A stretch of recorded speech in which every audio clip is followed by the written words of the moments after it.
కలుగును గాక. ఇప్పుడు వచ్చిన మీకు అందరికీ ప్రభుపేట వందనాలు చెల్లిస్తున్నామండి. బహు సౌందర్య సియోనులో స్తుతి సింహాసనాసీనుడా,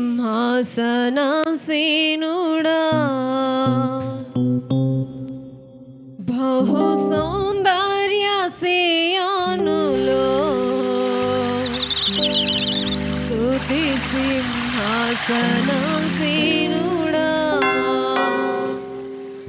నా యేసయ్యా నీ ప్రేమ పరిపూర్ణమై నా హృదయాన కొలువాయెనే,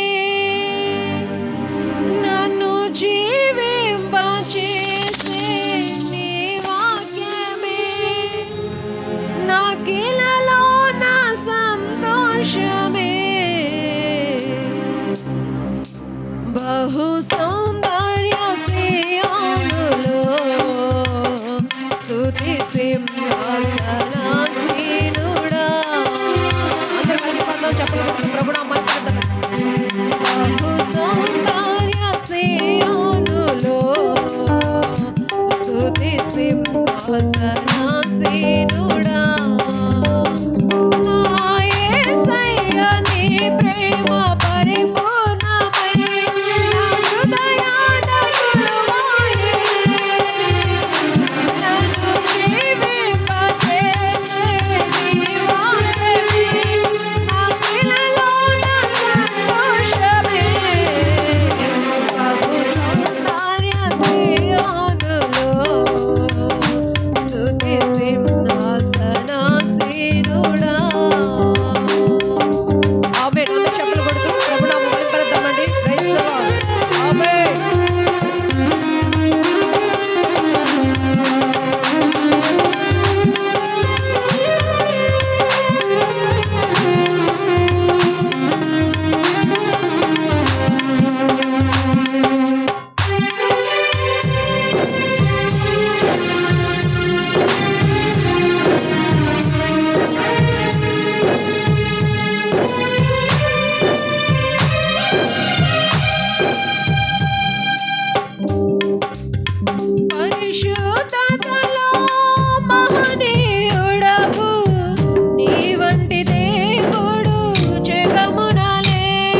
ప్రార్థన చేసుకుందాం. పరిశుద్ధాత్మ దేవుడు ఎంతవరకు ఉదయకాలం నుంచి ఇప్పటి వరకు ఈ మధ్యకాలం వరకు చక్కటి పాటల ద్వారా, వాద్యం ద్వారా, కర్మల ద్వారా దేవుడు తన పరిశుద్ధమైన నామాన్ని, పరిశుద్ధాత్మ దేవుడు మన మధ్యలో సంచరిస్తూ ఆయన జరిగించినటువంటి ఈ ఆరాధన బట్టి 2 హస్తాలపైకి దేవుని స్తోత్రం చెప్దాం. స్తోత్రం, స్తోత్రం, స్తోత్రం, స్తోత్రం. ఈ స్థలంలో పరిశుద్ధాత్మ దేవుడు మనందరితో మాట్లాడాలని మరొకసారి స్తోత్రం చెప్దాం. స్తోత్రం, స్తోత్రం. తన దాసులను తన నోటి బూరగా ప్రభు వాడుకునేలాగా దేవునికి స్తోత్రం చెప్దాం. స్తోత్రం, స్తోత్రం. ప్రార్థన చేసుకుందాం. ఇంతవరకు చక్కటి ఆరాధనలో పరిశుద్ధాత్మ దేవుడు మనందరూ నడిపించినాడు కనుక దూర ప్రాంతం నుంచి దైవజనులు మన మధ్యలోనికి శ్రేష్టమైనటువంటి వర్తమానాన్ని, కుటుంబానికి కావలసినటువంటి ఆదరణకరమైనటువంటి వాక్కులను తన దాసుని ద్వారా మనం వినబోతున్నాం కనుక ఈ వాక్యం కొరకు ప్రార్థన చేసుకుందాం. మనలో సేవ చేస్తున్న దైవజనులు రూబేన్ పాస్టర్ గారు ప్రార్థన చేయవలసిందిగా ప్రభు పేరు మనం చేస్తున్నాం. స్తోత్రం. ప్రార్థన చేద్దాం. స్తోత్రమునైన పరిశుద్ధుడు జీవాధిపతి అయిన మా యేసయ్య, ఈ నామానికి వందనాలు, స్తోత్రములు, స్తుతులు చెల్లిస్తూ ఉన్నాను ప్రభువా. త్వరదా కూడా చాలా చక్కగా నువ్వు ఆరాధనతో మహిమతో నింపినందుకు వందనాలు, స్తోత్రములు చెల్లిస్తున్నాము తండ్రి. ఈ ఆరాధన కూడికంతా నువ్వు ప్రధాన యాజకుడిగా ఉండి నడిపించి బలపరచమని అడుగుతూ ఈ నామానికి మహిమ, ఘనత, ప్రభావములు చెల్లిస్తూ యేసయ్య నామమున ప్రార్థించి అడిగి మీకు వేడుకుంటున్నాం తండ్రి. ఆమేన్. Thank you pastor. దయించి కూర్చుంటాం. దేవుని పరిశుద్ధ నామానికి మహిమ కలుగును గాక. ప్రభునందు సంఘానికి అలాగే దైవజనులందరికీ కూడా చక్కటి పాటలు పడి ప్రభుని స్తుతించాం. దేవుని వాక్యాన్ని ఇందాం. ఈ ఆంధ్రప్రదేశ్లో ఆయా జిల్లాలలోకి వెళ్ళి ఆయా మండలాల్లోకి వెళ్ళి దేవుని సత్య సువార్తను ప్రకటిస్తున్నటువంటి దైవజనులు మన మధ్యలో ఉండడం మనకు ఆశీర్వాదకరం. మన ఆంధ్రప్రదేశే కాదు, తెలంగాణ రాష్ట్రాలలో కూడా దేవుని చేత బలంగా వాడబడుతున్నటువంటి దైవజనులు బిషప్ రెవరెండ్ విజయ్ కుమారయ్య గారు భుజభుజ్ నెల్లూరు పట్టణం నుంచి మన మధ్యలోకి వచ్చినారు. దైవజనులు మనకి దేవుని వాక్యాన్ని అందించవలసిందిగా ప్రభు పేరిట మనం చేస్తున్నాం. చెవులు కొడుతూ ప్రభుని కనపడదాం. అయ్యగారు దేవ సమానిస్తాం.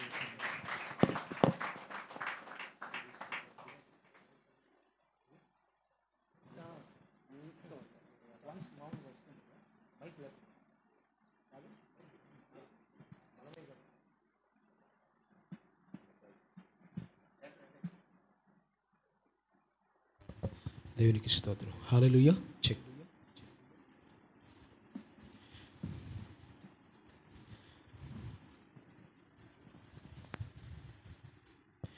ప్రభునామానికి భయం కలుగును గాక. దేవునికి ఒకసారి గట్టిగా స్తోత్రం చెల్లిద్దాం. హల్లెలూయా, హల్లెలూయా. ప్రార్థన చేసుకుందాం. వాక్యం కొరకు ప్రార్థన చేసుకుందాం. కృపగలిగిన తండ్రి, దయగలిగినటువంటి యేసుక్రీస్తు ప్రభువా, నీ శ్రేష్టమైన నామానికి వందనాలు తండ్రి. నీ ప్రియ దాసులు నాయన పాస్టర్ కరుణాకర్ గారి యొక్క తల్లి గారైనటువంటి మార్తమ్మ గారి యొక్క ఆదరణ కూడికలోనికి తండ్రి మేమందరం కూడా జత చేయబడ్డాం, సమాజంగా కూడుకున్నాం తండ్రి. ఈ రీతిగా ఈ కుటుంబానికి మీ యొక్క దైవజనుల యొక్క కుటుంబానికి ఆదరణ మీరు కలుగు చేయండి. తన తల్లిని కోల్పోయినటువంటి వారికి సమాధానకరమైనటువంటి ఆదరణ, మీ ఓదార్పు వారికి అనుగ్రహించమని వేడుకుంటున్నాం తండ్రి. అలాగే దైవజనులు సంఘ కాపురిగా ఉన్నటువంటి మహేష్ పాస్టర్ గారి యొక్క సంఘలో ఈ రీతిగా మేమందరం కూడా దైవజనులుగాను దైవ సేవకురాలుగాను అనేక మందిగా విశ్వాసులుగా కూడి నేను గణపరచడానికి ఇచ్చిన భాగ్యాన్ని బట్టి స్తోత్రాలు చెల్లించుకుంటూ, నిజంగా నీ మాటలు మేమందరం కూడా వినగలిగేటువంటి చక్కటి నాయన మాటలు మా అందరితో మీరు మాట్లాడమని మా ప్రభు రక్షకుడు మీ ప్రియకుమారుని యేసయ్య అతి పరిశుద్ధమైన నామమున ప్రార్థించి వేడుకుంటున్నాం తండ్రి. ఆమేన్. దేవునికి మహిమ కలుగును గాక. హల్లెలూయా. రైట్, చాలా సంతోషం. మరొకసారి ప్రభుని యేసుక్రీస్తు నామమున దైవజనులుగా ఉన్నటువంటి కరుణాకర్ పాస్టర్ గారికి అలాగే స్థానికంగా ఉన్నటువంటి దైవజనులకి ప్రభుని యేసుక్రీస్తు నామమున మొట్టమొదటి నేను వందనాలు తెలియజేస్తున్నాను. అలాగే అనేక మంది దైవ సేవకులు దైవ సేవకురాలు విశ్వాసులుగా ఉన్నవారు కొంతమంది సమాజంగా కూడుకున్నాం.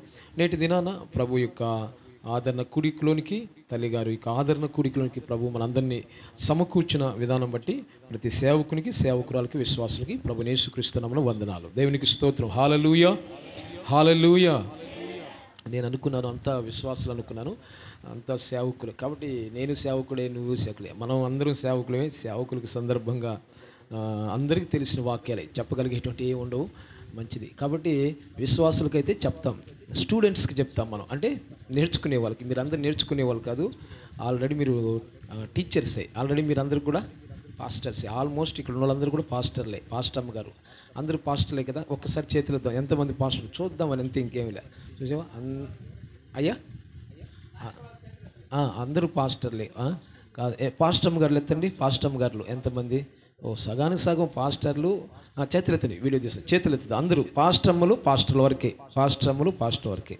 అయ్యగారు వందనాలు, మీరు కూడా కదా. రైట్ అయ్యగారు, రైట్. కాబట్టి అందరం కూడా పాస్టర్లు, పాస్టమ్ములు, విశ్వాసులు సరి సమానంగానే ఉంటున్నారు. అందరికీ సరిపడేటువంటి మాటలు మనం విందాం. సో దైవ సేవకులుగా అందరికీ తెలిసినటువంటి మాటలే. ఈరోజు మన అందరం కూడా క్రిస్మస్ యొక్క విధానంలో ఉంటూ ఉన్నాం. నిజంగా దేవుని పిల్లరా, దైవ సేవకులుగా తల్లిగారైనటువంటి మార్తమ్మ గారి గురించి మనం వారి యొక్క పాస్టర్ గారి తల్లి గారి విషయంలో మనం కూడుకుంటా. ప్రభు మనకి ఇచ్చిన సమయం. సరే తల్లి సాక్ష్యం చెప్పుంటే బాగుంటుంది కదా. కరుణాకర్ గారు, మీ అమ్మ గురించి 2 మాటలు ఏదన్నా చెప్పాలి కదా. తల్లి గురించి లేకుంటే పాస్టర్ గారికి పరిచయం మీరు చెప్తారా? మీరు చెప్తారు పాస్టర్, చెప్పండి. ఎందుకంటే గురించి చెప్తే దాన్ని బట్టి ఫీడ్బ్యాక్ ఇస్తే కదా. మహేష్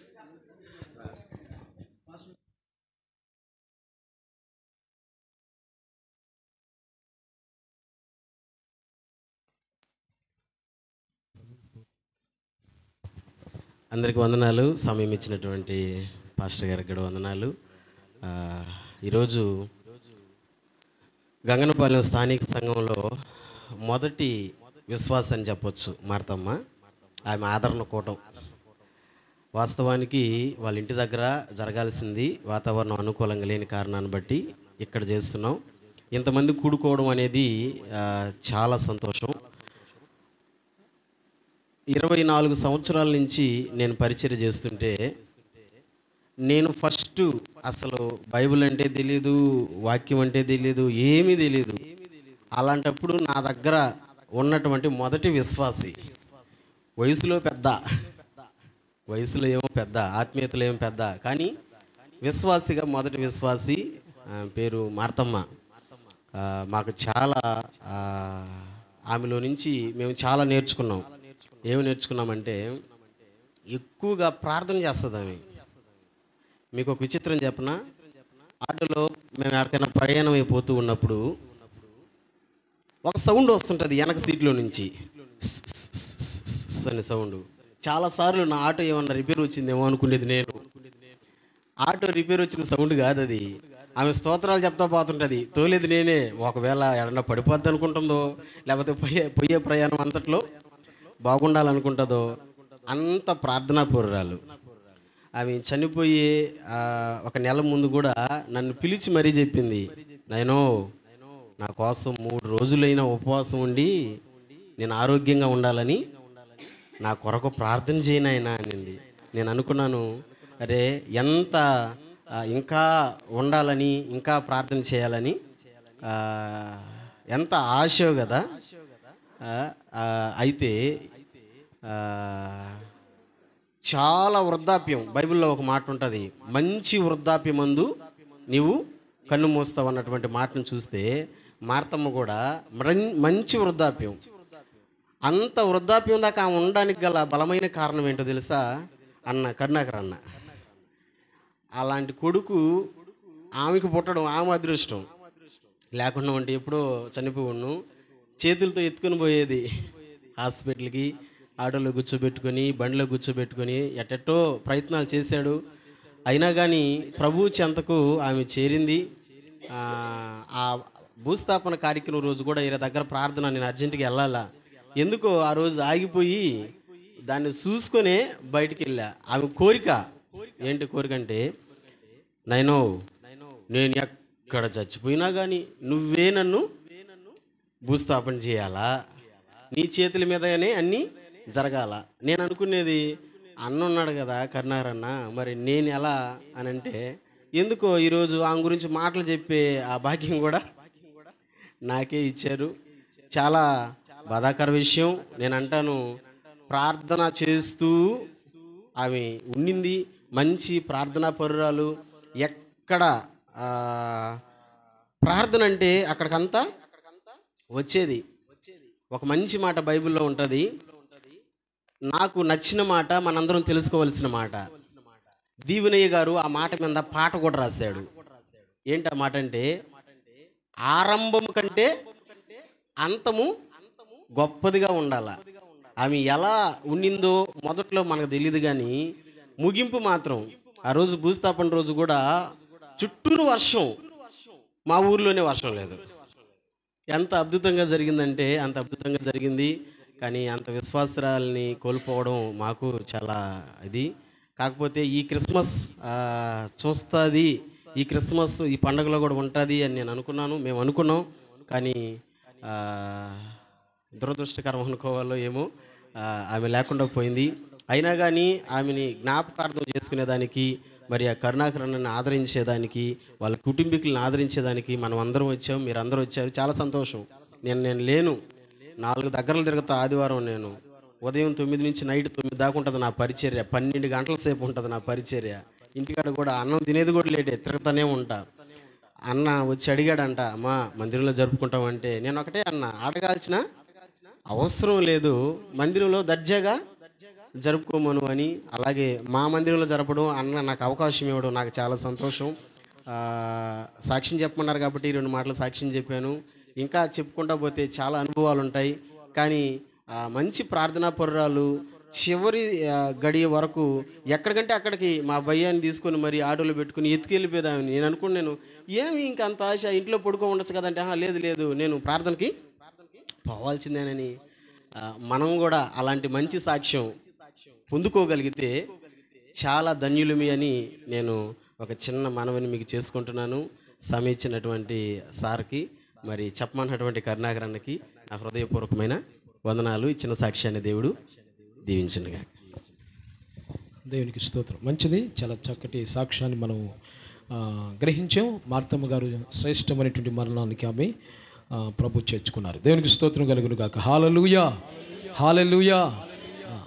ఫీడ్బ్యాక్ అంటే సాక్ష్యం. నిజంగా సాక్ష్యం గొప్పది. దేవుని యొక్క పిల్లలకు ఉండాల్సింది ఏం కలిగి ఉండాలి? మనం దేవుని పిల్లలకు మనం ఏం కలిగి ఉండాలంట?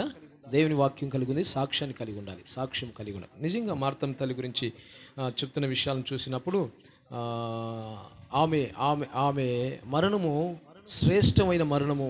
శారా, బైబిల్లో ఉన్నటువంటి శారా గారి తల్లి మరణము శ్రేష్టమైన మరణము అని బైబిల్లో చూస్తున్నాం మనం. ఆమె శ్రేష్టమైన మరణానికి అప్పగించబడింది. నిజంగా దేవుని పిల్లరా, చూడండి బైబిల్ నుంచి బ్రదర్ చెప్తున్నప్పుడు నాకు అది గుర్తొచ్చింది, నోట్ చేసేందని. ఏబు గ్రంథంలో ఉన్న మాట 5వ అధ్యాయము 26వ వచనంలో ఉన్న మాట చూద్దాం. ఏబు గ్రంథము 5వ అధ్యాయము 26వ వచనంలో ఉన్న మాట మనం జ్ఞాపకం చేసుకుందాం. చూడండి బైబిల్లో నుంచి ఏబు గ్రంథము 5వ అధ్యాయము 26వ వాక్యం చదువుకుందాం. వాటి కాలమున ధాన్యపు పనలు ఇంటికి చేరినట్లు పూర్ణ వయస్సు కలిగిన వారై నీవు సమాధికి చేరేదువు. నిజంగా మార్తమ్మ గారి యొక్క మరణము లేక నిద్ర అనేటువంటిది ఒక విలువైనటువంటిది. అందుకే వాక్యం అంటుంది, నీతిమంతుల యొక్క మరణము చెప్పాలి, నీతిమంతుల యొక్క మరణము విలువైనటువంటిది, శ్రేష్టమైనటువంటిది అని అనేక భాగాలుగా వాక్యాలు రాయబడింది. మార్తమ్మ గారి యొక్క జీవితంలో పాస్టర్ గారు చెప్పినట్లుగా ఒక తల్లి, నిజంగా భూమి మీద తల్లి స్థానం గొప్పదని నేను ప్రతి ఒక్కరూ చెప్పగలిగే మాట, అది ఎవరైనా కూడా చెప్పగలిగే మాట. కాబట్టి మొదటి స్థానం భార్య స్థానం కంటే, కోడల స్థానం కంటే మొదటి స్థానము తల్లి స్థానం. నిజంగా తల్లి ఒక భావాలు ఎలా ఉంటాయంటే, ఒక సుదీర్ఘమైన ప్రాంతానికి, దూర దేశానికి ఒక కుమారుడు దేశాంతరముకై వెళుతాడు, వ్యాపారాల కొరకు లేక ఉద్యోగ విషయమే. వెళ్ళినప్పుడు తను ఒక 5 ఏండ్లకు ఇంటికి తిరిగి వస్తాడు. ఇంటికి తిరిగి వచ్చిన తర్వాత ఇంటికి రాగానే భార్య, పిల్లలు అందరూ తల్లి ఎదురవుతారు. ఎదురవి తన భార్య భర్త దగ్గర నుంచి దూరం నుంచి వస్తున్నాడు కదా, వస్తూ ఏం తీసుకొస్తుంటాడు చెప్పండి? ఏం తీసుకొస్తాడు? బట్టలు బ్యాగు లేకుంటే ఏదన్నా లగేజ్ తీసుకొస్తాడు. వచ్చేటప్పుడు ఇంటికి రాగానే ఎదురుకుపోతుంది ముందు. ఎవరు వెళ్తారు ముందు? తల్లి వెళ్తుందా, భార్య వెళ్తుందా? చెప్పాలి, ఇక్కడ చెప్పాలి. తల్లి వెళ్తుందా, భార్య వెళ్తుందా? స్త్రీలు ఉంటే చెప్పండి, స్త్రీలు లేకపోతే వద్దు. ఉన్నారా? ఫస్ట్ భార్య వెళుతుందా, తల్లి వెళుతుందా? ఎదురు అమ్మా భార్య వెళ్తుంది కదా, భార్య వెళ్ళి బ్యాగ్ తీసుకొని ఆ లగేజ్లన్నీ తెచ్చుకొని ఇంట్లో పెడుతుంది. బిడ్డలు వెళ్తారు, తర్వాత బిడ్డలు అమ్మిడెళ్ళి బిడ్డల్ని కౌగిలించుకుంటారు. 5 సంవత్సరాలు అయింది కదా దేశాలకు వెళ్ళి వచ్చినప్పుడు. అప్పుడు తండ్రిని బిడ్డలు ఎత్తుకోగానే తండ్రి బిడ్డని ఎత్తుకోగలిగితే ఎత్తుకుంటాడు, లోపలికి వస్తాడు. లోపల రాగానే తన తల్లి వృద్ధాప్యంలో ఉంటుంది, మంచం మీద కూర్చో ఉంటుంది. అప్పుడు ఆ భార్య ముందు ఎదుర్కొని ఆ లగేజ్ సంచులను తీసుకుని ఇంట్లో పెడుతుంది. ఇంట్లోకి వెళ్ళగానే తన తల్లి వృద్ధాప్యంలో ముసలిప్రాలు మంచం మీద కూర్చొని తన బిడ్డని పక్కన కూర్చుంటాడు. వెళ్ళగానే పక్కన కూర్చోగానే ఆ మాట ఈ మాట మాట్లాడుతూ ఉంటే అప్పుడు పిల్లలు అడుగుతుంటారు, డాడీ నా కోసం నువ్వేమి చెప్పాలి, నువ్వు నా కోసం ఏమి తెచ్చారు. దూరం నుంచి వచ్చాడు కదా, ఊరికి దుబాయ్కి వెళ్ళాడు, ఎక్కడో దూరదేశాలకు వెళ్ళాడు అంటుంటాడు. భార్య అమ్మిడి కూర్చొని ఆ బ్యాగులు అవి సర్దుతూ ఉంటుంది.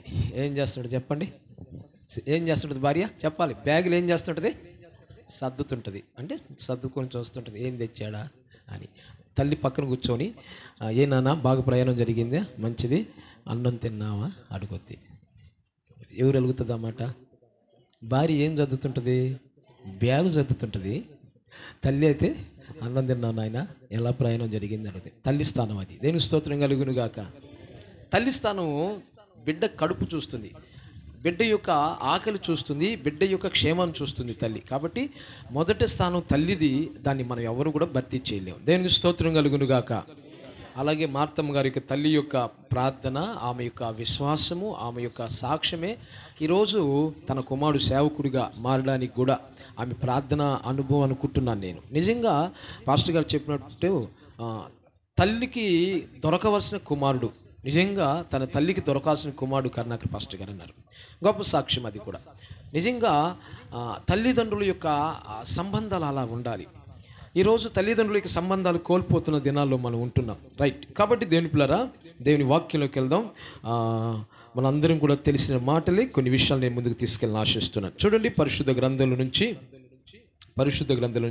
తెస్సలోనికి రాసిన పత్రిక మొదటి మూలవాక్యం చదువుకుందాం. 4వ అధ్యాయము 13వ వాక్యం చదువుకుందాం. అందరికీ సుపరిచితమైనటువంటి వాక్యమే, అందరికీ సుపరిచితమైన వాక్యమే. ఆ లేఖనాలను చూద్దాం. పరిశుద్ధ గ్రంథంలో నుంచి, బైబిల్ నుంచి మొదటి తెస్సలోనిక పత్రిక 4వ అధ్యాయము 13 నుంచి 18 వాక్యాల వరకు చదువుకుందాం.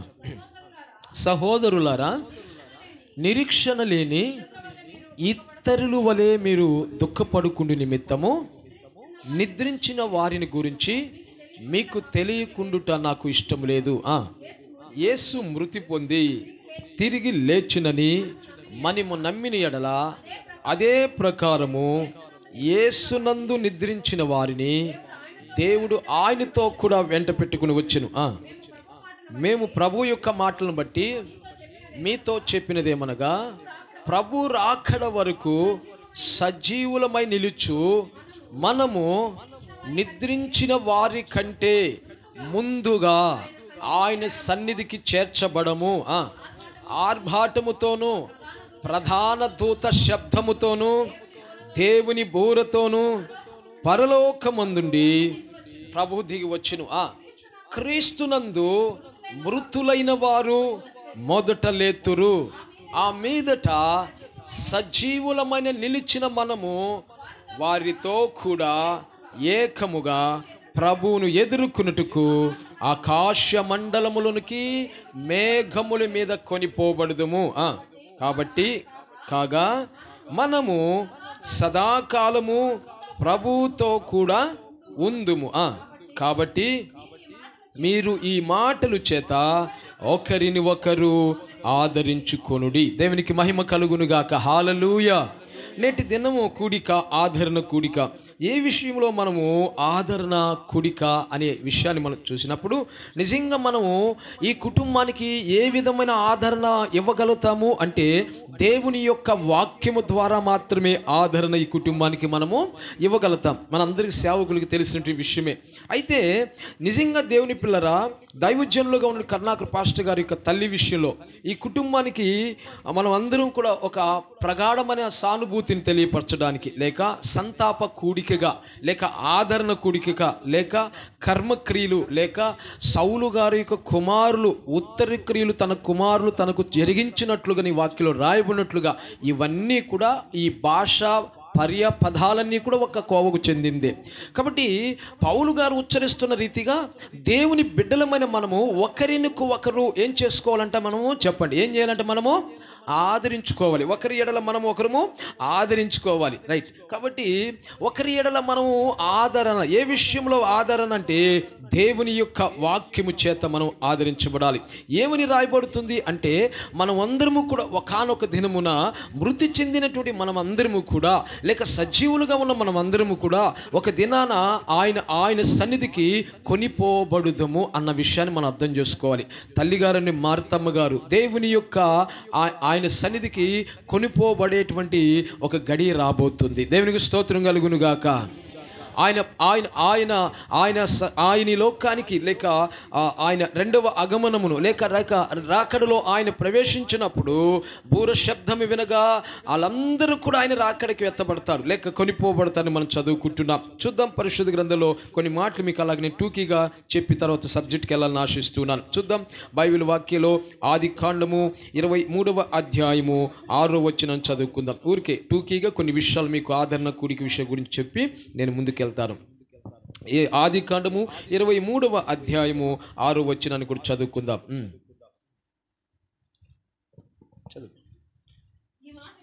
ఈ మాట వినుము, మాట వినుము, నీవు మా మధ్య మహారాజు అయ్యున్న మా శ్మశాన భూములలో అతి శ్రేష్టమైన దానిలో మృతి పొందిన నీ భార్యను పాతి పెట్టుకును. నిజంగా ఆ రోజు అబ్రహాము కొరకు ఒక శ్రేష్టమైన భూభాగము ఏర్పరచడం జరిగింది. కనుక దేవుని పిల్లరా, ఈ లోకంలో మార్తమ్మ కూడా తన జీవితంలో ఒక శ్రేష్టమైన స్థలాన్ని దేవుడు ఆమె కేటాయించాడు. అదే మనోహరమైనటువంటి, చెప్పండి, మనోహరమైనటువంటి స్థలము. నిజంగా దేవుని పిల్లరా, దేవుని యొక్క విషయాన్ని ఒక మాట మనము జ్ఞాపకం చేసుకుంటున్నాం. మనోహరమైనటువంటి శ్రేష్టమైన స్థలానికి ఆమె కొనిపోవడం జరిగింది. బైబిల్ వాక్యంలో కూడా అంటాడు కదా, లూకా సువార్త 1వ అధ్యాయం 23వ వచనంలో, అతను దినములు సంపూర్ణమైనప్పుడు తన ఇంటికి అతను వెళ్ళెను. జకరియా గురించి రాయబడిన మాట లూకా 1:23లో కూడా చూద్దాం. అలాగే టూకీగా కొన్ని విషయాలు చూద్దాం. అతడు సేవ చేయు దినములు సంపూర్ణమైనప్పుడు అతని ఇంటికి వెళ్ళాను. నిజంగా మార్తమ్మ గారి యొక్క జీవితంలో కూడా ఆమె ఈ లోకంలో ఉన్న తన గృహాన్ని, అది శాశ్వతమైనది కాదు కాబట్టి అది శాశ్వతమైనది కాకుండా ఈ లోకంలో ఉన్న తన నివాసాన్ని విడిచిపెట్టి నిత్యము నివాసంగా ఏర్పరచబడినటువంటి తన యొక్క స్వాస్థ్యం అనేటువంటి తన ఇంటికి ఆమె వెళ్ళిపోయాను. నిజంగా దేవుని పిల్లరా, ఈ భూమి మీద మనం అందరం కూడా పరదేశులం. మనందరూ తెలుసు, మనం అందరం కూడా పరదేశులము, యాత్రికులము. ఈ లోకంలో మన ప్రయాణాలు ఒకరోజు ముగించుకొని మనం ఏ చోటు నుండి వచ్చామో, ఏ ప్రాంతం నుంచి వచ్చామో, ఏ యొక్క గురి కలిగి ఈ లోకానికి ప్రభు మనం పంపాడో ఆ పనులన్నీ ముగించుకున్న తర్వాత, నరులారా మీరు తిరిగి రండి అని ఆయన సెలవివ్వగానే మరలా ఆయన దగ్గరికి మనం వెళ్ళవలసిన వారమై ఉంటున్నాం. నిజంగా మార్తమ్మ గారి విషయంలో కూడా ఆమె చక్కటి ఈ లోకంలో కొనసాగించి తన యాత్రను ఆమె తన ఇంటికి ఆమె వెళ్ళిపోయినట్టుగా మనం చూస్తున్నాం. చూడండి దేవుని పిల్లరా, కొంతమంది హైందవ సహోదరులు చెప్తూ ఉంటారు. ఎందుకంటే ఈ లోకంలో కొంతమంది హైందవ సహోదరులు చెప్తుంటారు. ఎలా చెప్తుంటారు? ఒక మనిషి చనిపోయినప్పుడు, ఒక మనిషి నిద్రించినప్పుడు 3 లోకాల ప్రయాణము అంటూ ఉంటారు. 3 లోకాల ప్రయాణం అంటుంటారు. నిజంగా మానవ జీవితంలో, ఒక దైనందిన జీవితంలో మనం కూడా మన ప్రయాణం ఎక్కడికో మనం గుర్తు చేసుకోవాలి. అందుకే ఆదికాండంలో ఆదికాండంలో ఎవరంటే ఆమె ఉంది కదా, హాగరు గురించి అంటాడు. హాగరుతో అంటాడు కదా, దేవదూత ప్రత్యక్షమై ఏమంటాడు? హాగరు, నువ్వు ఎక్కడి నుండి వస్తున్నావు, మరలా నువ్వు ఎక్కడికి వెలుచున్నావు. మానవ యొక్క మనుగుడు గురించి ప్రస్తాపించబడిన ప్రతి మాటలు మనం అర్థం చేసుకోవాలి. అక్కడ సిచ్యువేషన్ ఏదైనా కూడా, అక్కడ పరిస్థితులు ఏదైనప్పటికీ కూడా ఏదో తెలియనటువంటి ఒక విషయాన్ని ప్రభు మనకి నేర్పిస్తూ ఉంటాడు. ప్రతి చరణం వెనక, ప్రతి అక్షరం వెనక ఏదో ఒక గొప్ప సత్యాన్ని, ఆత్మీయ అర్థాన్ని దాచి ఉంటాడు. ప్రస్తుతం అక్కడ ఉన్నటువంటి పరిస్థితి, అక్కడ ఉన్నటువంటి సందర్భ సూచన ఏదైనప్పటికీ కూడా దాని వెనుక ఒక అర్థాన్ని ప్రభు మనకు నేర్పడానికి రాయించాడు. అందుకే అంటాడు కదా, ఆ దేవదూత హాగరుతో అరణ్యంలో మాట్లాడుతుంది. నువ్వు ఎక్కడి నుండి వచ్చావు, మరలా ఎక్కడికి వెళుతున్నామని ఒక ప్రశ్న వేసింది. జీవితంలో మనకు కూడా అదే మనకు ఒక ప్రశ్న, మానవాళికి అందరికి ఒక ప్రశ్న. మనం ఎక్కడి నుండి వచ్చామో, మనం ఎక్కడికి వెళుతున్నామో, మనం ఎక్కడి నుండి వచ్చామో అన్న సత్యాన్ని మనం గ్రహించిన వారమై, మనం ఎక్కడి నుండి వచ్చామో అన్న వాస్తవాన్ని గ్రహించిన వారమై మనం జీవించగలిగితే మనం ఎక్కడికి వెళ్తామో అనే విషయం కూడా మనకు తెలిసిపోద్ది. మనం ఎక్కడి నుండి వచ్చామన్న సత్యాన్ని, మనం ఎక్కడి నుండి వచ్చామన్న విషయాన్ని మనం గ్రహించకుండా మనం మనుగడి లోకంలో సాగామంటే మనం ఎక్కడికి వెళ్తామో అన్న విషయం కూడా ఎవరికి మనకి తెలియదు. మొదట మనం ఎక్కడి నుండి వచ్చామో అది మనం తెలుసుకోవాలి. నిజంగా బైబిల్లో హైందవులు అన్నట్లుగా మూడు లోకాల ప్రయాణాలు చేయాలంటూ ఉంటారు కొంతమంది. నిజంగా బైబిల్లో అసలు ఏంటది అని చూస్తే, నిజంగా ముల్లోకాలంటే సంస్కృత భాషలో మన తెలుగులో 3 లోకాలు ఎక్కడ అబ్బా అనుకుంటే నిజమే, అది పరలోకము, రెండోది భూలోకము, భూమి క్రింద ఉన్న పాతాళ లోకము. కాబట్టి ఈ మూడు లోకాలు నిజంగా మనం ఎక్కడి నుండి వచ్చామో మరలా అక్కడికి వెళ్తున్నామా లేక దావ తప్పిపోయామా? అందుకే యోధా ఇస్కరియోతు గురించి అంటాడు కదా, అతని స్థానాన్ని, చోటును పోగొట్టుకున్నాడు. అపోస్తుల కార్యాలు అంటాడు 1వ అధ్యాయం 24 వచ్చిన అంటాడు కదా, ఏమన్నాడు? అతడు తన చోటుకు పోకుండా అతడు తన స్థానాన్ని ఏమైపోయాడంట? పోగొట్టుకున్నాడు. చూడండి అక్కడ ఏమన్నాడు, అక్కడ వాక్యంలో అపోస్తుల కార్యాలు 1:24 వచ్చిన చదువుకుందాం. అది తన చోటుకి పోవుటకు యూదా తప్పిపోయింది. నువ్వు నేను ఎలా ఉన్నాం? నిజంగా మన చోటుకి మనం గమ్యానికి చేరుతున్నామా లేక మనం వెళ్ళాల్సిన స్థానానికి మనం వెళుతున్నావా?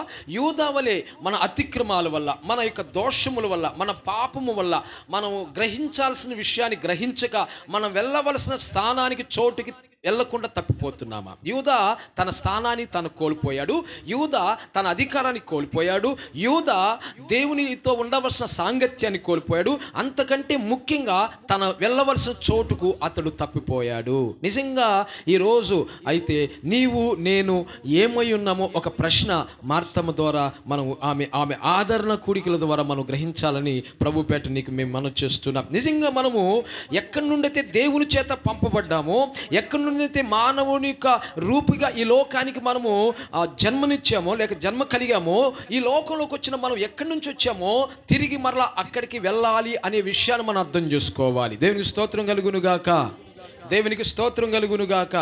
కాబట్టి దేవుడు ఆయన మనని ఈ లోకానికి తల్లి గర్భంలో రూపుదిద్దక మునిపి అంటాడు కదా, ఇదిగో యెరెమీయా అంటాడు, నీవు జననములో పడక మునిపే, తల్లి గర్భంలో ఏర్పడక మునిపే, పిండముగా ఉండగానే నేను నిన్ను చూచాను, నేను నిన్ను ఎరిగి ఉన్నాను, ఐ నో అన్నాడు. నేను నిన్ను తెలుసుకో ఉన్నా, నాకు తెలుసు నువ్వెవరో. పిండముగా ఏర్పడక మునిపే నువ్వెవరో నాకు తెలుసు. ఎలా తెలుసు అయ్యా అంటే ఆయన యొద్ద నుండి మనం అందరం ఈ లోకానికి లేక తల్లి గర్భం ద్వారా మనం ఈ లోకానికి చేర్చబడ్డాం. నిజంగా మనం ఈ లోకానికి చేర్చబడ్డాం.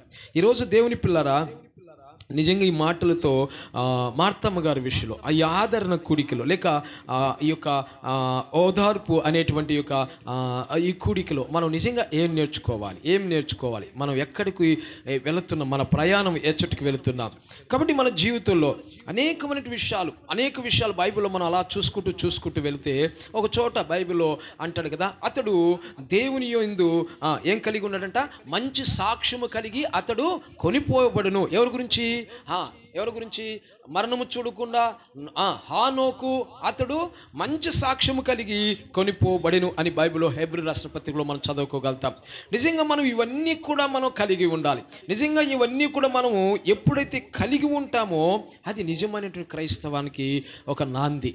ఈరోజు కరుణాకర్ గారి విషయంలో మేము చూసినప్పుడు చిన్న బాల్య ప్రాయంలో మన సంఘానికి లేక నెల్లూరుకి ఇక్కడ సామ్యుల్ అంకుల్ ఉన్నప్పుడు, పాస్టర్ గారు సామ్యుల్ అంకుల్ ఉన్నప్పుడు చాలా చిన్నతన వయసులో, ఇంచుమించు 12 సంవత్సరాల వయసులో ఇక్కడికి నేను వచ్చాను. 12 సంవత్సరాల వయసులో అప్పుడు మా నాన్న వాక్యం చెప్పడానికి వచ్చారు. ఆ తర్వాత సామ్సన్ అంకులు, ఇక్కడున్న పాస్టర్ గారు సామ్యుల్ అంకులు, వీళ్ళందరూ కూడా ఆ చిన్నతనంలో మైకులు పెడుతుంటే ఫస్ట్ కరెంట్ షాక్ ఇక్కడ కొట్టింది నాకు. అందుకే ఈ ఊరిని మర్చిపోలేను. అందుకే ఈ ఊరిని నేను మర్చిపోను. ఫస్ట్ కరెంట్ షాక్ అంటే హ్యాంపిల్ పేరు పెడతా ఉన్నప్పుడు ఆ ప్లగ్స్ పెట్టేటప్పుడు ఆ ప్లగ్లు పట్టుకొని అలా టచ్ చేసి అలా పెట్టేసే నేను. ఒక్కసారి కరెంట్ షాక్ కొట్టేలకి అందరూ అది లూజ్గా ఇందుకు పాస్టర్ చూడు ఎట్లా కదిలిస్తున్నావు అట్లా లూజ్గా ఉండింది. అందరూ వర్షిప్ చేస్తూ ఉన్నప్పుడు, ఆరాధన చేస్తూ ఉన్నప్పుడు అవి లూజ్గా కనెక్షన్ ఉంటా ఉంటే వాటిని అట్లా అడ్జస్ట్మెంట్ చేసేటప్పుడు టక్కన తగిలింది. తగలంగానే ఆరాధనలో వాళ్ళ పరిశుద్ధాత్మ పొందితే ఇక్కడ నేను కరెంట్ షాక్తో ఆ పరిశుద్ధాత్మ పొందాను. ఏం పొందాను? కరెంట్ షాక్తో ఇక్కడ పరిశుద్ధాత్మ పొంది ఊగుతా ఉంటే అందరూ నా పక్కన వాళ్ళు ఓ అమ్మ అన్న కూడా పరిశుద్ధాత్మ పొందాడు అనుకుంటున్నాడు. చిన్నపిల్లగా నాతో ఉన్నాడు. నేను కరెంట్ షాక్తో పరిశుద్ధాత్మ పొందిన సంగతి వాళ్ళకేం తెలుసు? ఎట్టో అది ఆ క్షణానికి మళ్ళీ ఇసిరి నెట్టేసింది. చూడండి దేవుని పిల్లరా. కాబట్టి చాలా ఆశీర్వాదకరమైనటువంటి స్థలం ఈ స్థలం, ఈ గంగన్నపాలెం. దైవ సేవకులు ఇక్కడ నుంచి అనేక మంది దైవ సేవకులు లేచారు. దేవునికి స్తోత్రం కలుగును గాక. కాబట్టి గొప్ప శ్రేష్టమైనటువంటి సందర్భాన్ని మనం కూడుకోడు నేను సంతోషిస్తున్నాను. దేవుని పిల్లరా, చూద్దాం పరిశుద్ధ గ్రంథంలో మరొక మాట మీకు తీసుకెళ్ళని ఆశిస్తున్నాను. అలా తర్వాత ముందుకెళ్దాం. చూడండి కీర్తన గ్రంథము 89వ కీర్తన 48వ వాక్యం చదువుకుందాం. కీర్తన గ్రంథము 89:48 వచనం చదువుకుందాం. కీర్తన గ్రంథము 89:48 వాక్యం.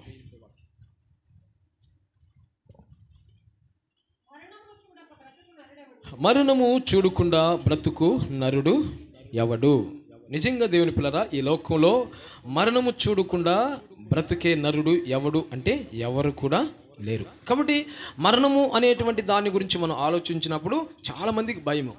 మరణం చూడకుండా బ్రతికేవాడు ఎవడు కూడా ఈ లోకంలో లేరు. ధనవంతులైనా, గొప్ప స్థితిలో లేక పేదవారైనా, ధనికులైనా, దరిద్రులైనా, ఉన్నవారైనా, లేనివారైనా, ఏ మతస్థులైనా, ఏ కులస్థులైనా, ఏ వర్గానికి చెందిన వారైనా మరణము అనే ఆ వాకిలి దాటకుండా ఉండేవారు ఈ లోకంలో ఎవ్వరు కూడా లేరు అని వాక్యం మనం చూస్తున్నాం. నిజంగా మరణం అనేటువంటిది చాలామందికి భయం. మరణం అంటేనే చాలామందికి భయం వేస్తుంటుంది. చావు అనగానే చాలామందికి భయం వేస్తుంటుంది.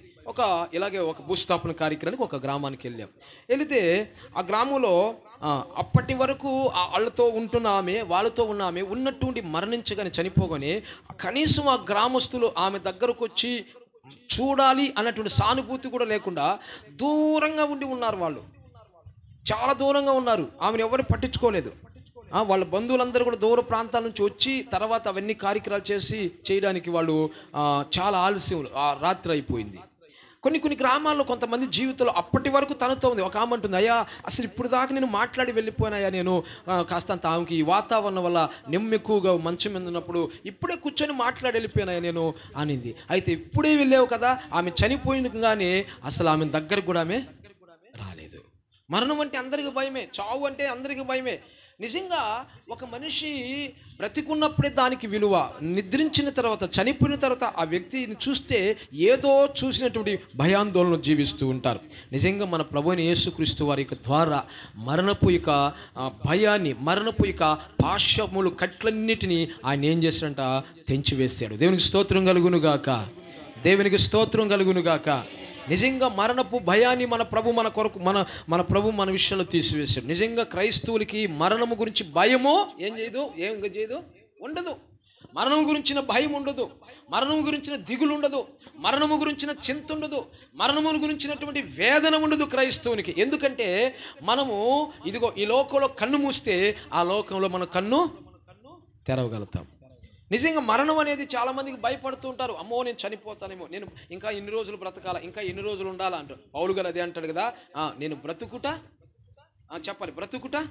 క్రీస్తు కొరకే, చావైనా కూడా నాకు మేలే అంటున్నాడు. కాబట్టి కొంతమంది బ్రతికితే క్రీస్తు కొరకు బ్రతుకుతున్నావు. ఒకవేళ మరణపు యొక్క మార్గాన గుండా నేను వెళ్ళగలిగితే అది నాకు మేలే అనగలిగే సాక్ష్యాన్ని మనం కలిగి ఉండాలి. సాక్ష్యాన్ని కలిగి ఉండాలి. పాస్టర్ గారు చెప్పినట్టు ఇందాక సాక్ష్యాన్ని ఏమన్నాడు తెలుసా? ఆమె అంటుంది, అయ్యా మీరే దగ్గరుండి అన్నీ నాకు ఏం చేయాలి? జరిగించాలి. అన్నీ దగ్గరుండి. చూసేవా ఆమె విషయం, నా పిల్లల్ని పిలిపించు, అయ్యా నాకు అలా చేయాలా, నాకు అది కోరుకుంది, నా పిల్లకాయని పిలిపించు అనుకోలేదు. ఆమె అంటుంది దైవ సేవకునికి చేతి గుండా ఆమె ప్రయాణాన్ని కొనసాగాలని కోరుకుంటుంది. దేవుని స్తోత్రం కలుగునుగాక. ఇవన్నీ కూడా మనకు అనుగ్రహించబడడానికి, మనకు పొందకోవడానికి కారణం అంటే మన ప్రభువైన యేసుక్రీస్తు వారు మాత్రమే. దేవుని స్తోత్రం చెప్పండి గట్టిగా. ఎవరి ద్వారా ఇవన్నీ మన జీవితాలకు మనం పొందుకోగలిగామంటే ప్రభువైన యేసుక్రీస్తు వారి ద్వారా ఇవన్నీ మనము పొందుకోగలిగాం. ఏంటి అంటే మరణము నుంచి దాటగలిగే భాగ్యాన్ని, శ్రేష్టమైన మరణాన్ని, శ్రేష్టమైనటువంటి ఆదరణ, ఇవన్నీ కూడా క్రీస్తు ద్వారా మనం పొందుకోగలిగాం. క్రీస్తు ద్వారా మనం అంగీకరించబడ్డాం. ఆయన అంటూ అనేది లేకపోతే మనకు ఒక నిరీక్షణ లోకములో ఉందా, లేదు అనే విషయాన్ని జ్ఞాపకం చేసుకోవాలి. అందుకంటాడు ఇతరుల వల్లే పౌలు గారు తెస్సలోనిక పత్రిక మూలవాక్యం చదువుకున్నాం మనం. దుఃఖించుకుంటున్నట్లు ఇతరుల గురించి రాస్తాడు మాట. చదవదమ్మా, చదవండి అక్కడ తెస్సలోనిక రాసిన పత్రిక మూలవాక్యంకి వెళ్దాం. తెస్సలోనిక రాసిన పత్రిక అది, సహోదరులారా నిరీక్షణ లేని ఇతరుల వలె మీరు దుఃఖపడుకు నిమిత్తము. దేవునికి స్తోత్రం కలుగును గాక. నిరీక్షణ, ఇతరులకు నిరీక్షణ లేదు, ఇతరులకు దుఃఖం ఉంది, ఇతరులకు వేదన ఉంది, ఇతరులకు ఆలోచన ఉంది, ఇతరులకు మనోవ్యాఖ్యలతో ఉంది. కానీ ఇతరుల వలె మీరు దుఃఖపడుకుండు నిమిత్తము నిరీక్షణ లేని వారే వలె ఉండకుండానట్లుగా మీకు క్రీస్తుని నిమిత్తమై ఒక సందేశాన్ని ఇస్తున్నాను. దేవునికి మహిమ కలుగునుగాక.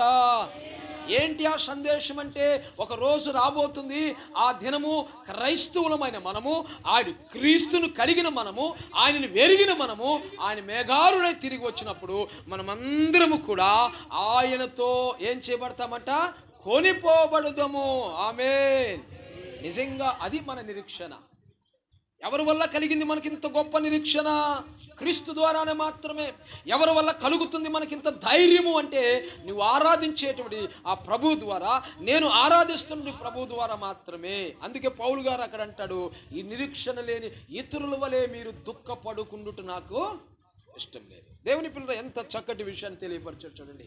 బైబిల్ వాక్యలో దానియేలు గ్రంథము 12వ అధ్యాయము 2వ వచనంలో రాస్తాడు. దానియేలు గ్రంథము 12వ అధ్యాయము 2వ వాక్యాన్ని చూద్దాం. దానియేలు గ్రంథము 12వ అధ్యాయము 2వ వాక్యాన్ని చూద్దాం. పరిశుద్ధ గ్రంథం నుంచి దానియేలు గ్రంథము 12వ అధ్యాయము 2వ వాక్యంలో ఉన్నమాట చూడండి అన్న. మీరు ఎవరైనా తీసినా పర్వాలేదు, చదవండి. పాస్టర్ గారనే కాదు, మరియు సమాధులలో అది నిద్రించిన అనేకులు ఏం చేయబడతారు, మేల్కొందురు.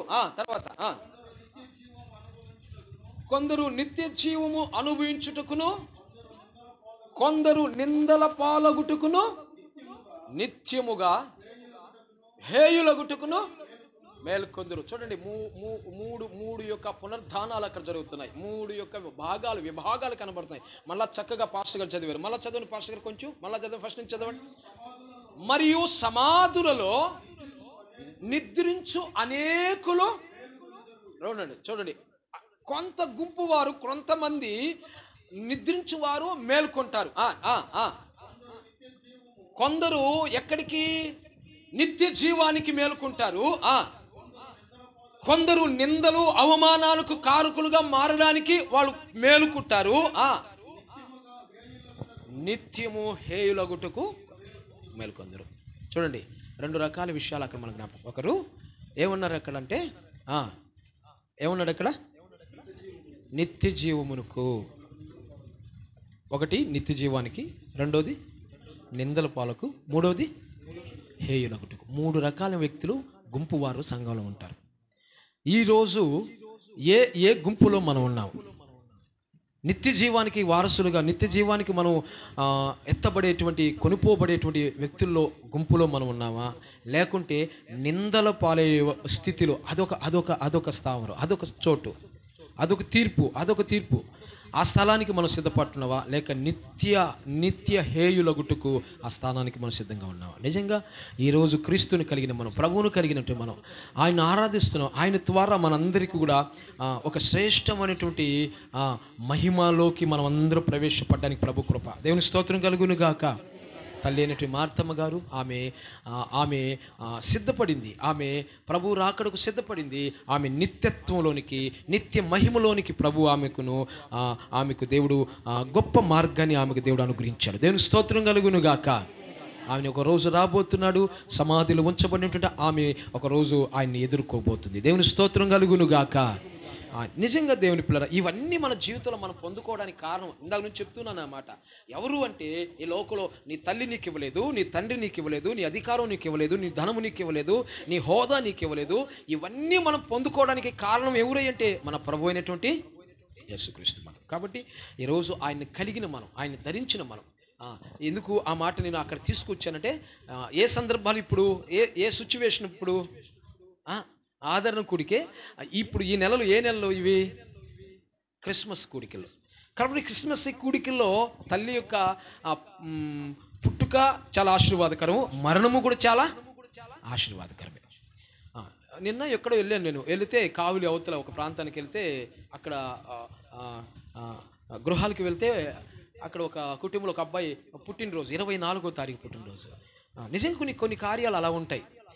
తల్లిగారు మార్తమ్మ గారు కూడా ఆమె ఆదరణ కూడిక అంటే ఈ మాసాల్లో రావడం, ఈ యొక్క మాసాల్లో ఆమె ప్రభునందు నిద్రించడము, అది దేవునికి చాలా ఆశీర్వాదకరం అని భావిస్తున్నాను. దేవునికి స్తోత్రం కలుగును గాక. అంటే దినాన్ని అని కాదు కానీ చెప్తున్నాను, దినాన్ని అని అనుకోవద్దు. కాబట్టి క్రీస్తు మనకిచ్చినటువంటి గొప్ప ఆధిక్యత, క్రీస్తు మనకిచ్చిన గొప్ప ధన్యత. కాబట్టి ఈరోజు ఆయన కలిగి ఉన్నాము అంటే మనం చాలా ఆశీర్వాదకరమైన వ్యక్తులు. ఎందుకు అంటే సేవకులుగా ఉన్న మనందరం కూడా ఆయన ఆయన ఆయన పరిచర్యలో ఆయన పిల్లలుగా విశ్వాసులుగా ఉన్న మీరు, ఆయన బిడ్డలుగా గొప్ప ఆధిక్యత ప్రభు మనకిచ్చాడు. అందుకే బైబిల్లో ఈ క్రిస్మస్ సందర్భాల్లో ఒక చిన్న మాట కూడా మీకు అలా టచ్ చేసి అలా దాన్ని కూడా మీకు చూపించాలని ఆశిస్తున్నాను. చూడండి, లోకాసు వార్తలు అంటాడు కదా, లోకాసు వార్తలు అంటాడు కదా. చూడండి అక్కడ లోకాసు వార్తలో 1వ అధ్యాయము చూద్దాం. 2వ అధ్యాయము 15వ వచనం చూద్దాం. 2వ అధ్యాయము 15వ వచనం చూద్దాం. ఆ దూతలు తమ యొద్ద నుండి పరలోకమునకు వెళ్ళిపోగా ఆ గొర్రెల కాపరులు జరిగిన ఈ కార్యమును గురించి ప్రభువు మనకు తెలియచేసిన మనము బెత్లెహేమును వరకు వెళ్ళి చూతుము రాండని ఒకరినితో ఒకరు చెప్పుకొనగా త్వరగా వెళ్ళి మరియను యేషేబును తొట్టిలో పండుకుని ఉన్న శిశువును చూచెను. నిజంగా దేవుని పిల్లరా, ఆ శిశువును చూడగలిగేటువంటి గొప్ప ఆధిక్యత గొర్రెల కాపురకు వచ్చింది. ఈరోజు చూడటమే కాదు, మన జీవితంలో ఆయన్ను ఎరుగుటమే కాదు, ఆయన్ను కలిగి ఉండటమే కాదు, ఆయన మనకిచ్చినటువంటి శ్రేష్టమైనటువంటి నిత్య జీవము కూడా మనకు ఆయన అనుగ్రహించాడు. దేవునికి స్తోత్రం కలుగును గాక. మార్తమ్మ విషయంలో కూడా దేవుడు అట్టి గొప్ప నిత్యత్వాన్ని దేవుడు తనకు అనుగ్రహించాడు. కాబట్టి కోల్పోయిన తన వారు, కోల్పోయిన బంధువులు, ఈ సేవకులుగా విశ్వాసులుగా మనందరం ఏం జ్ఞాపకం చేసుకోవాలంటే, నిత్య నరకానికి మనకు అప్పగించుకోలేదు, నిత్య నిందలకు మనం గురి కాలేదు, నిత్యత్వంలోనికి ప్రభు మనల్ని ఏర్పరచుకున్నాడు. దేవునికి మహిమ కలుగునుగాక. అంత గొప్ప ఆధిక్యత ప్రభు మనకిచ్చాడు. అందుకే ఇక్కడ ఆ మాట మీకు చదివించాలని నేను ఆశపడుతున్నాను. గొల్ల కాపురులందరూ కూడా ఏం చేశారంటే, ప్రభు ఉన్నటువంటి స్థానానికి వెళ్ళి బెత్లెహేముకు ఉన్నటువంటి ఆ దావీదు పురమునకు వెళ్ళి అక్కడ ప్రభువుని దర్శించుకున్నారంట. వాళ్ళు ఏం చేశారంటే చెప్పండి, వాళ్ళు ప్రభువుని దర్శించుకున్నారు. ఎందుకు ఈ మాట మళ్ళీ తీసుకొస్తున్నంటే, ఈరోజు మనమందరం కూడా ఆయన దర్శనమును మనకు కలగకపోతే నిత్య జీవం మనకు కూడా కలిగేది కాదు. మార్త నిద్రించినటువంటి తన తల్లి అయినటువంటి ఆమెకు ఆ నిత్య జీవము, ఆ మనోహరమైన స్థలము ఆమెకు పాలు కలిగేది కాదు. కాబట్టి ఆయనను కలిగి ఉన్నాము కనుకనే మనకింత ధన్యత, ఆయనను వెరిగి ఉన్నాము కనుకనే ఎంత ధన్యత. అందుకే క్రీస్తు నందు నిద్రించిన వారు ఏముంటంట? ధన్యులు. ప్రభువునందు నిద్రించిన వారు ఎవరంట చెప్పండి? ధన్యులు. కాబట్టి ఇవన్నీ గ్రేడింగ్, ఇవన్నీ యొక్క ఘనతలకు కారణం ఎవరు అంటే మనం ఆరాధిస్తున్న మన ప్రభువైన యేసుక్రీస్తు మాత్రమే. కాబట్టి అక్కడ ఆనాడు క్రీస్తును ఎలాగైతే వారు చూచారో మనం కూడా ఆయన చూసాం, కనుగొన్నాం, మనం ఆయన ఎరిగాం, ఆయన కలిగి ఉన్నాం, ఆయన సాక్షులుగా ఉన్నాం కూడా మనం, బైబిల్ అక్కడ రాయబడినట్లుగా. కాబట్టి నిజంగా నాకు అక్కడ వాక్యాన్ని చదువుతున్నప్పుడు ఒక మాట అక్కడ తుంగి చూడాల్సినటువంటి అవసరత కొంచెం నాకు వచ్చింది ఆ వాక్యం చదివినప్పుడు. అక్కడికి వెళ్ళినప్పుడు గొల్లల కాపులు నేరుగా వెళ్ళంగానే యేసుక్రీస్తు వారి గురించి చెప్పారు. ఇదిగో ఒక ఆయన పుట్టబోతున్నాడు, ఆయన ఫలాని ఇలాగా అని క్రీస్తుని గురించినటువంటి సంకేతాలన్నీ చెప్పినప్పుడు వాళ్ళు విని వెళ్ళాలి అని వెళ్ళి ఎవరిని చూడాలి నేరుగా అంటే జన్మించబడినటువంటి శిశువుగా ఉన్నటువంటి ఆ క్రీస్తుని చూడాల్సిన వాళ్ళు ముందు ఎవరిని చూశారంటే అక్కడ పోగానే వాళ్ళు ఎవరిని చూశారంటే అక్కడ ముందు అక్కడ రాయబడిన మాట వారు వెళ్ళి మరియను యేసేపును తొట్టిలో పడి ఉన్న శిష్యును. అంటే ఎందుకు క్షుణ్ణంగా రాయించాడు అక్కడ? మరియను ఎందుకు చూడాల్సి వచ్చింది? యేసేపును ఎందుకు చూడాల్సి వచ్చింది? ప్రభువునైనటువంటి క్రీస్తుని ఎందుకు చూడాల్సి వచ్చింది? వాళ్ళ ఉద్దేశము దేవదూత తెలియపరచబడిన మాట ప్రకారంగా నేరుగా వెళ్ళి ఒక ఉదాహరణ చెప్తాను.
మరియమును చూసిన తర్వాత శిష్యును చూసాను అని రాయబడింది. అసలు ఎందుకు పాయింట్గా ప్రభువు అక్కడ రాయించాడు పరిశుద్ధాత్మ దేవుడు అంటే చూద్దాం.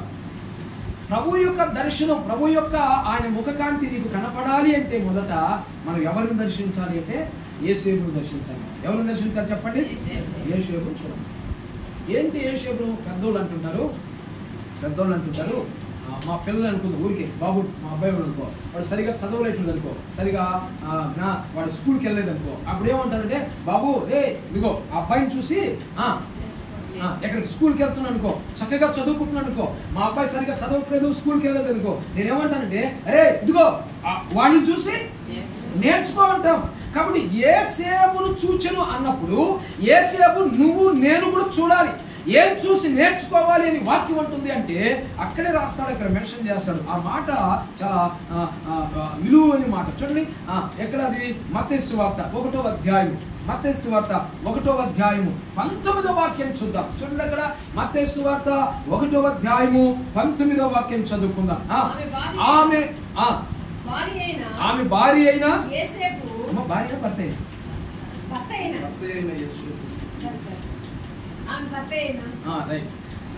ఆమె భర్త అయిన యేసేపు నీతిమంతుడు. దేవుని స్తోత్రం చెప్పండి గట్టిగా. యేసేపు నువ్వు ఎందుకు చూడాలి? మొదటగా క్రీస్తు నీకు ప్రత్యక్షం అవ్వాలి అంటే మొట్టమొదటిగా యేసేపును చూడాలి. ఏం చూడాలి? ఏం నేర్చుకోవాలి అంటే యేసేపు ఏమై ఉన్నాడంట? నీతిమంతుడు. ఈరోజు క్రీస్తు దర్శనం నీకు కావాలి అంటే, ప్రభు యొక్క ముఖ దర్శనం మనకి కావాలి అంటే మొదట మనం ఏం కలిగి ఉండాలి? నీతిమంతులుగా కలిగి ఉండాలి. నీతి అనేది మనలో ఉండాలి. నిజంగా నీతిమంతులు మరణము చూడకుండా ఏం చేయబడతారంట? కొనిపోబడతారు. నిజంగా ఒక గొప్ప ఆశీర్వాదకరమైనది. హానోకు మరణము చూడకుండా కొనిపోబడ్డాడు. ఈ లోకంలో పాపం వల్ల వచ్చిన మరణాన్ని మనం చూడుకున్నట్లుగా ఆ నిత్యత్వం అనేటువంటి నరకములో ఆ మరణపు యొక్క సంఖ్యల చేత మనం వేదనకు గురి కాకుండా మనం అందరం కూడా నీతిమంతులుగా మార్చబడడానికి ప్రభువు మనకు ఆయన ముఖ దర్శనం చూడగలిగే కృపను గురించాడు. దేవుని స్తోత్రం కలుగును గాక. కాబట్టి మనం మొట్టమొదటిగా ఏం కలిగి ఉండాలి అంటే ఏం కలిగి ఉండాలంటమ్మా? నీతిని కలిగి ఉండాలి. అందుకే మొదట యేషేబును మరియను శిష్యుడును వాళ్ళు చూచిన రాయబడినట్టుగా మొదట మనం ఏం కలిగి ఉండాలి, ఏ అనుభవంలో ఉండాలి అంటే క్రీస్తును మనం చూడాలి అంటే, ఆ క్రీస్తు రాజ్యానికి మనం వారసులు అవ్వాలి అంటే మనం మొదటగా కలిగి ఉండాల్సింది నీతి, పరిశుద్ధత. దేవుని స్తోత్రం కలిగి ఉండండి. హల్లెలూయా. నిజంగా దేవుని పిల్లరా, పరిశుద్ధత లేకుండా ఆయన మనం ఎవరు కూడా మార్తమ్మ గారు దేవుని గుర్తెరిగి ప్రభువుని నమ్మి ప్రభువుని వెరిగి ఆమె పరిశుద్ధతరాలుగా తీర్చబడి ప్రభు యొక్క రాకడకు ఆమె సిద్ధపడి ప్రభు యొక్క ధన్యత్వాన్ని ఆమె పొందుకుంది. ఈరోజు నీతి అనే ఆ స్వభావాన్ని మనం కలిగి ఉండాలి. రెండవది యేషేబులో మనం ఏం జ్ఞాపకం చేస్తాం అని రాయబడితే అతడు నీతిమంతుడై ఉండెను, ఆమెను అవమానపరచనులాగా. నిజంగా మనం ఏం చేస్తుంటామంటే ఒకరికొకరు మనం అవమానపరుచుకుంటాం. అంటే అక్కడ జరిగిన సిచ్యువేషన్ ఏంటంటే ఆమె గర్భము లేక పరిశుద్ధాత్మల ద్వారా ఆమె గర్భము ధరించింది. అంటే వివాహము కాక మునిపే ఆమెకు ఏం కలిగింది అంటే గర్భం కలిగింది. లేకుంటే ఆమె క్రీస్తునకు జననను ఆమె కలగడానికి ప్రారంభమైంది.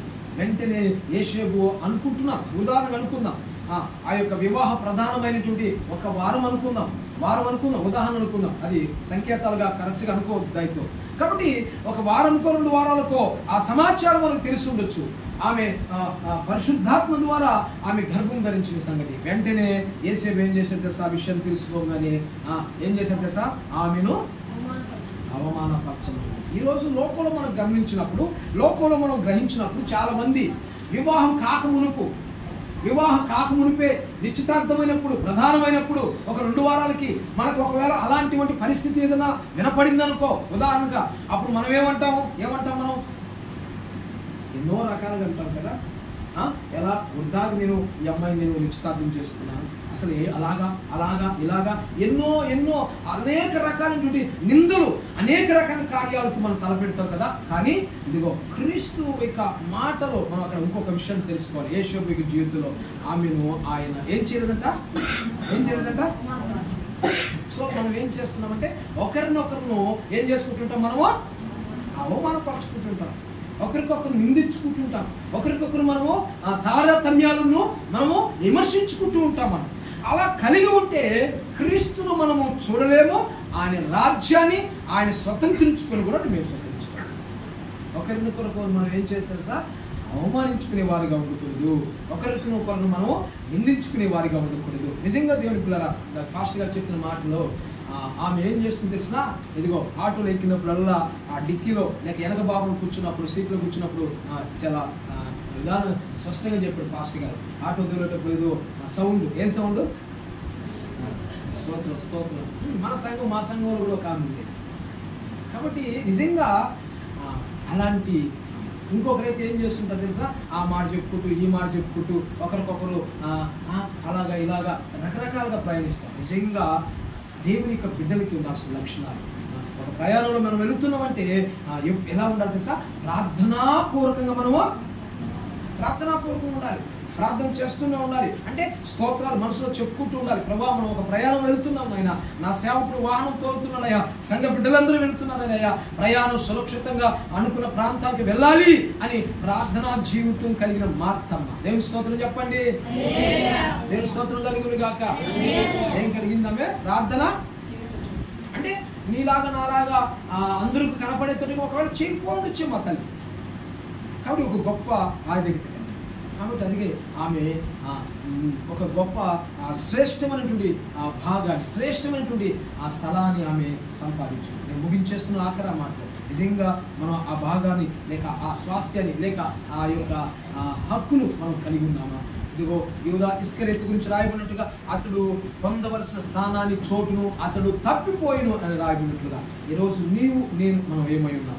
మార్తమ్మలాగా ఇదిగో ఆమె తన సాక్ష్యాన్ని కాపాడుకుంది, తన పరుగును తుదుముట్టించింది, తన విశ్వాసాన్ని ఆమె ముందు ప్రభులో నిలబెట్టుకుంది. ఈ రోజు మనం ఆ సాక్ష్యాన్ని కలిగిన వారమై కుటుంబానికి ఆదరణగా, కుటుంబానికి నెమ్మదిగా మనం అందరం కూర్చొచ్చున్నాం. బైబిల్ వాక్యంలో యోబు గ్రంథంలో రాస్తాడు కదా, ఇదిగో తన స్నేహితులు, తన అభిమానులు, తన అందరూ కలిసి ఏం చేశారంటే యోబు దగ్గరికి ఏం చేశారంట చూద్దామా? యోబు గ్రంథము 1వ అధ్యాయము, యోబు గ్రంథము 1వ అధ్యాయము, యోబు గ్రంథము 1వ అధ్యాయము,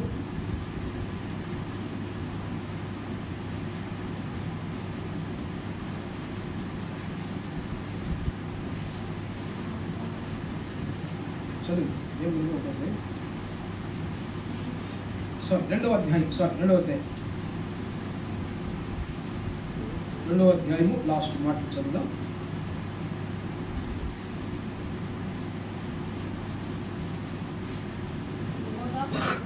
ఎక్కడ వచ్చి 11 వచ్చి యోబు గ్రంథము 2వ అధ్యాయం 11 లాస్ట్ మాట.